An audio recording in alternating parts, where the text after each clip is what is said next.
आज पढ़ेंगे चैप्टर 13 विषय गणित में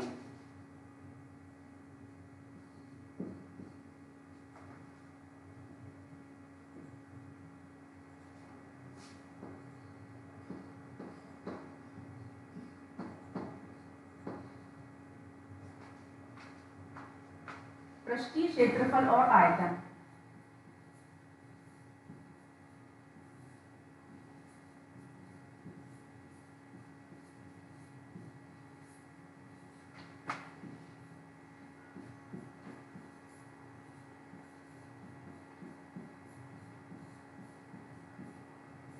स्टूडेंट्स, इसके पूर्व की क्लासेस में आपने घनाभ और घन से संबंधित सवाल और उसके आकार के बारे में अध्ययन किया था। आगे बेलन, शंकु और घन के बारे में अध्ययन करेंगे।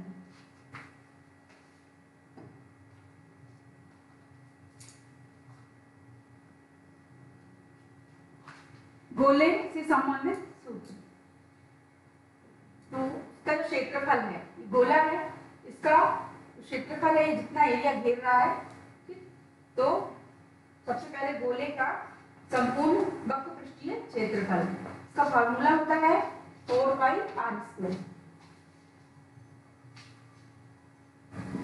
4πr² होता है, ठीक। उसके बाद गोले का आयतन होता है 4/3 πr³। ठीक, इससे संबंधित सवाल करेंगे।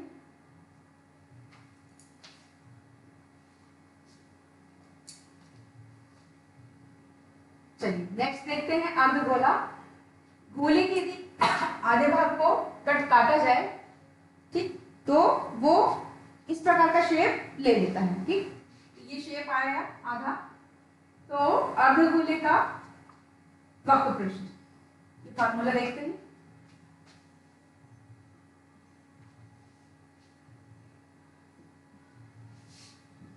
अर्धगोले का वक्र पृष्ठ होगा 2πr²। ठीक, फिर अर्धगोले का संपूर्ण पृष्ठ ये होगा 3πr², जहां r गोला है तो त्रिज्या उसकी बनेगी।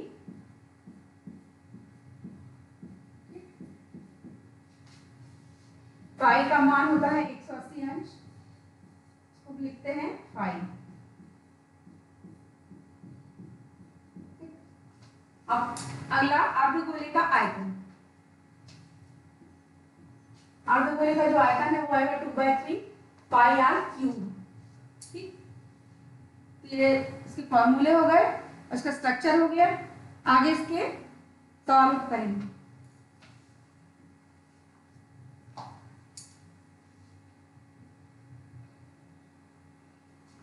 इंपॉर्टेंट क्वेश्चंस हैं।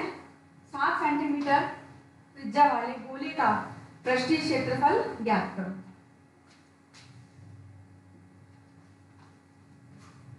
फॉर्मूला है, सूत्र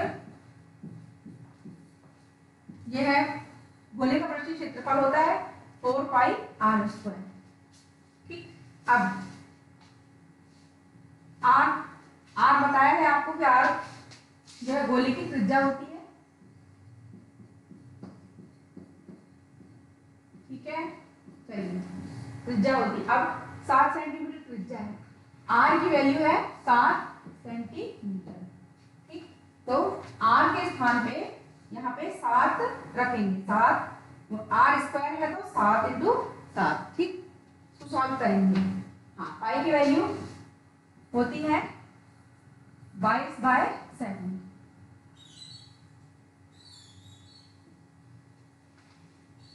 4π/22/7 गुणा r की वैल्यू 7 × 7, इसको करेंगे, रखेंगे। 7 7 कैंसिल हो गया,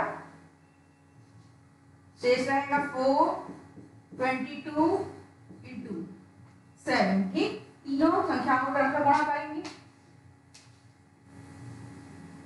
पहले करेंगे 22 का 4 में आ जाएगा 88 × 7 करेंगे। ठीक है बच्चों, देखो ये आ जाएगा 600।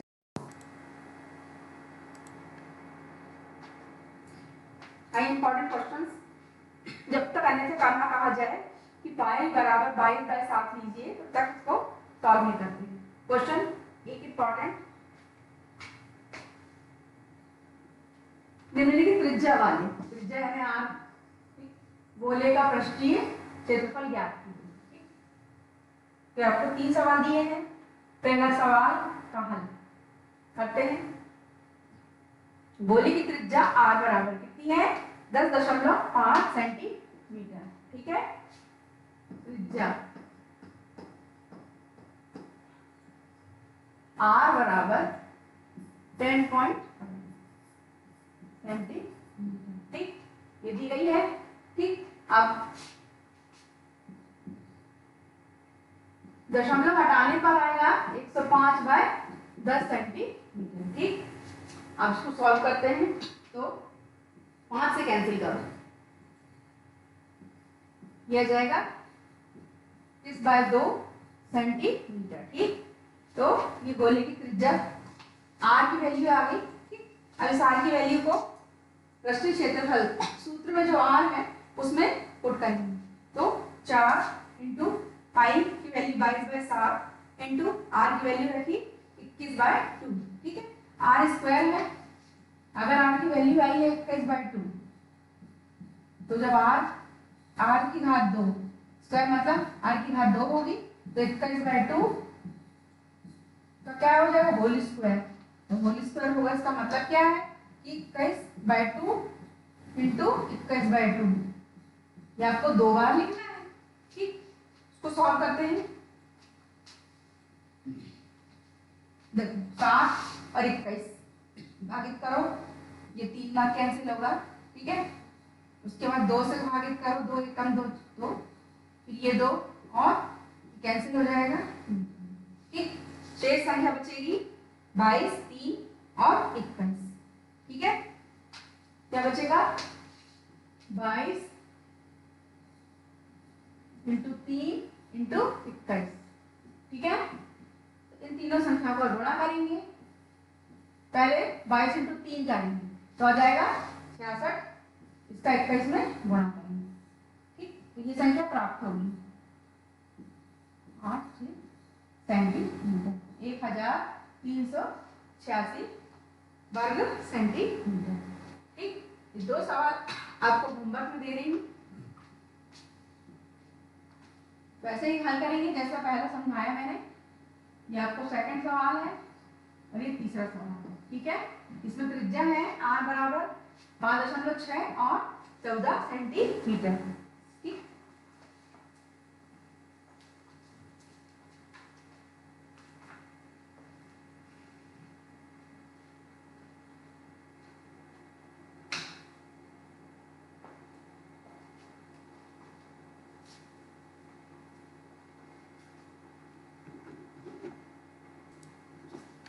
अगला सवाल है, उस गोले की त्रिज्या ज्ञात कीजिए जिसका पृष्ठीय क्षेत्रफल 154 सेंटीमीटर स्क्वायर है।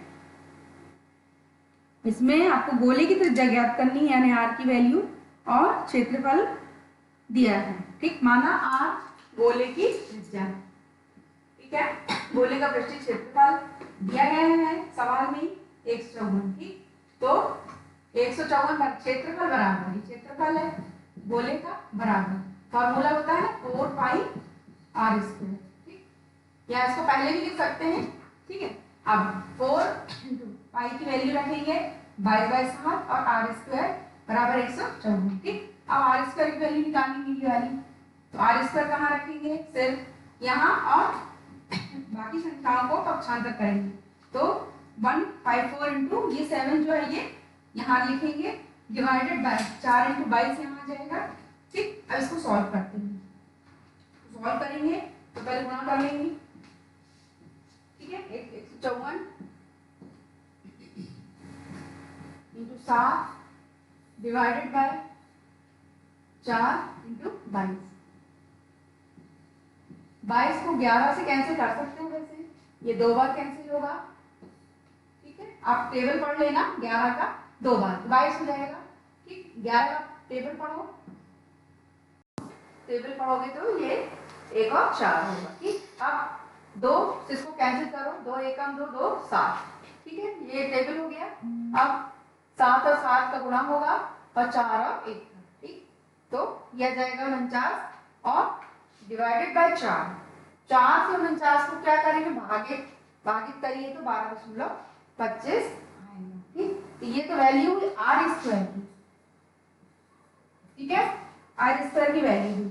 अब आर की वैल्यू निकालने के लिए इसको क्या करेंगे, वर्गमूल में चेंज करेंगे, कन्वर्ट करेंगे, तो ये वर्गमूल लगाएंगे यहाँ,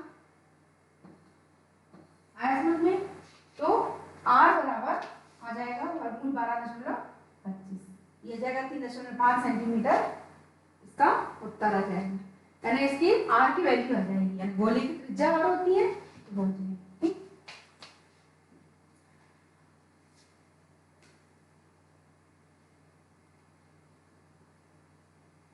चलिए इसके बाद एक इंपॉर्टेंट सवाल पृष्ठीय क्षेत्रफल का, कि एक घनाभ के 3 आसन्न फलकों का क्षेत्रफल क्रमशः x, y और z है। क्या है, x, y और z, x, y और z।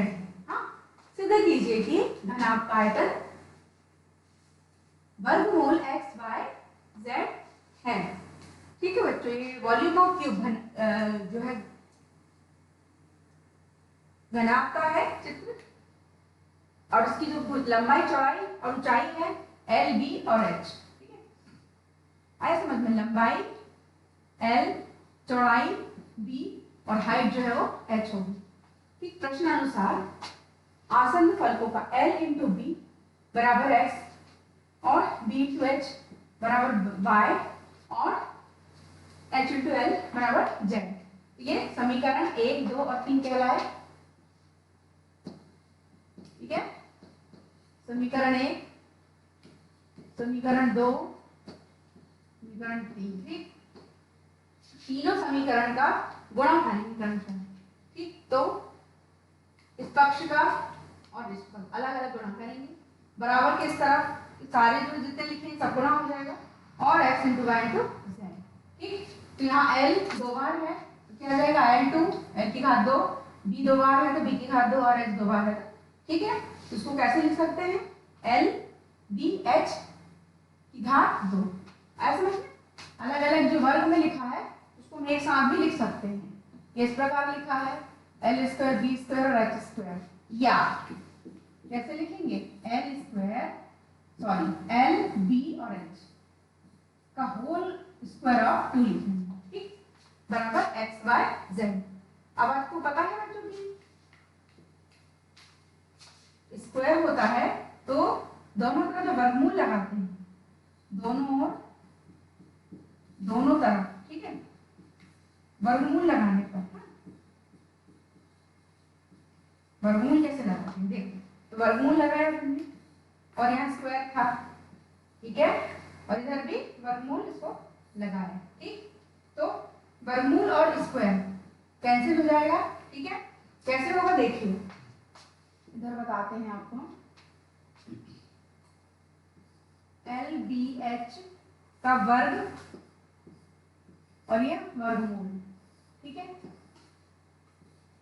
इस वर्गमूल के अंदर जो लिखा है L B H, इसकी 2, इसका मतलब होता है 1/2, तो इसको हटाते हैं तो क्या होता है, 1/2 होता है, ठीक, तो 1/2 तो 2 इंटू 1/2 होगा, ओके, तो 2 जो है वो ऊपर है तो 2 और 2 क्या होगा, कैंसिल हो जाएगा तो 1 आएगा, तो क्या सिर्फ रहेगा L और B और H रहेगा, ठीक, तो L B H is equal to हो जाएगा वर्गमूल ऑफ x y z, ठीक।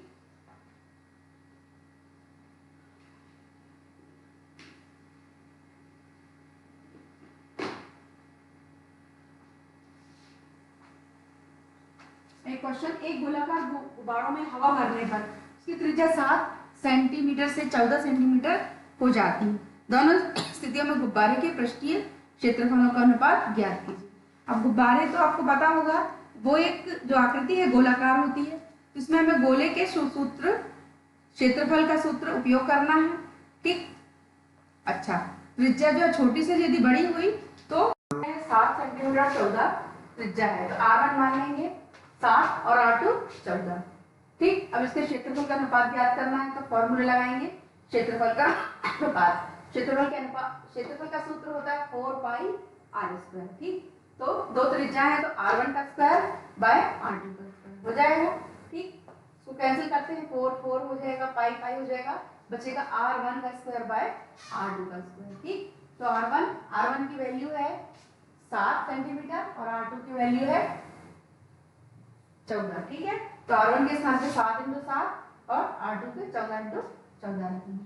कैंसिल करेंगे तो क्या आएगा 1/4। 1/4 कैसे लिख सकते हैं, 1:4। दो बिंदु यानी अनुपात होता है तो ये आ जाएगा।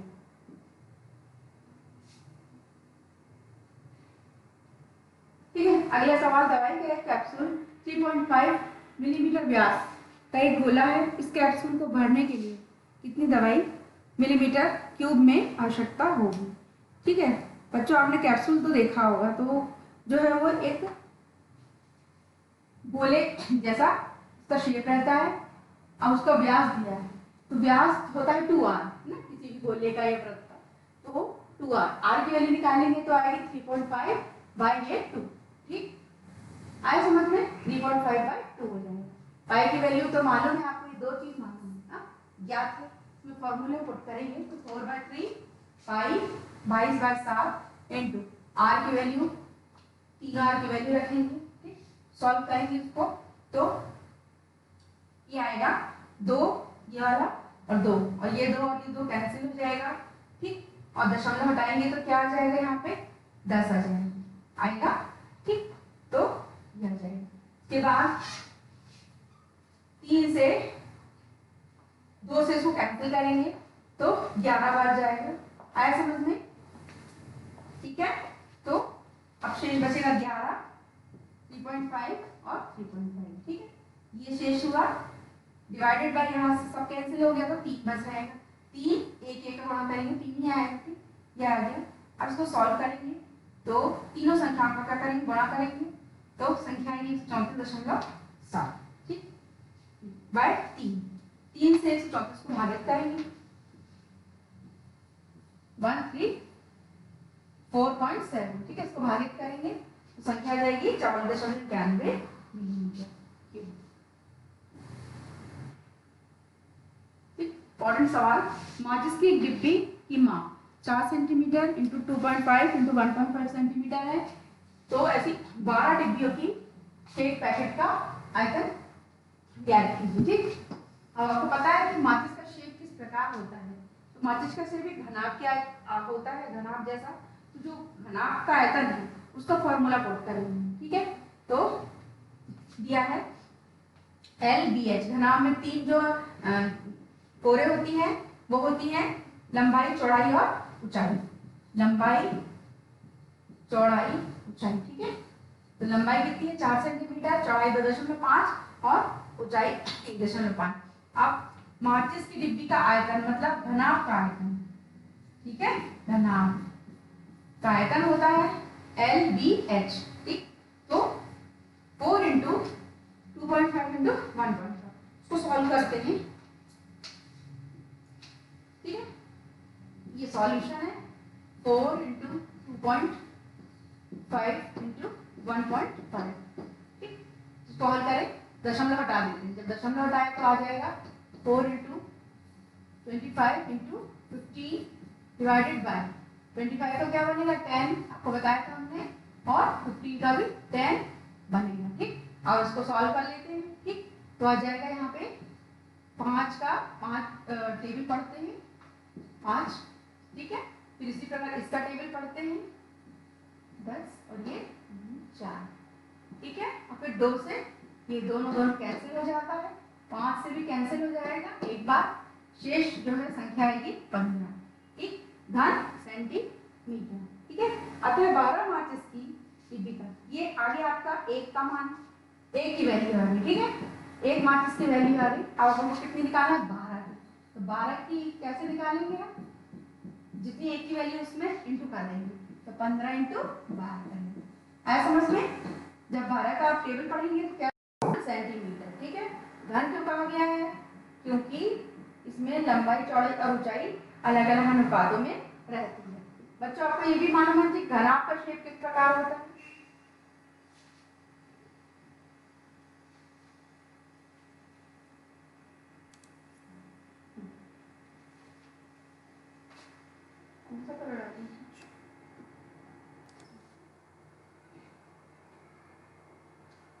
घनाभ में लंबाई, चौड़ाई और ऊंचाई अलग अलग अनुपात में रहती है। लंबाई, चौड़ाई b और ऊंचाई